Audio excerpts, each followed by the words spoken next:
Tengo al menos un mérito, que es que suelo acertar en mis predicciones.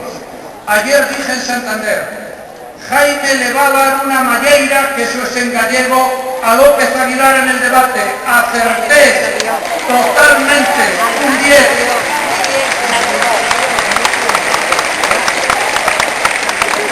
Amigas y amigos,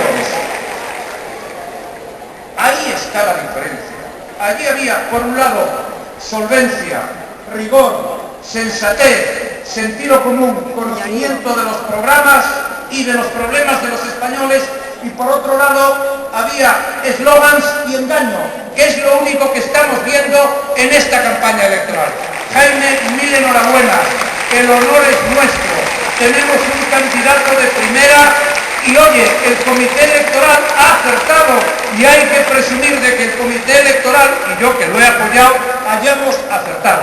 Estamos muy orgullosos. Estás haciendo una campaña brillante y el próximo domingo vas a salir allí en Génova a decir: hemos ganado las elecciones y las hemos ganado por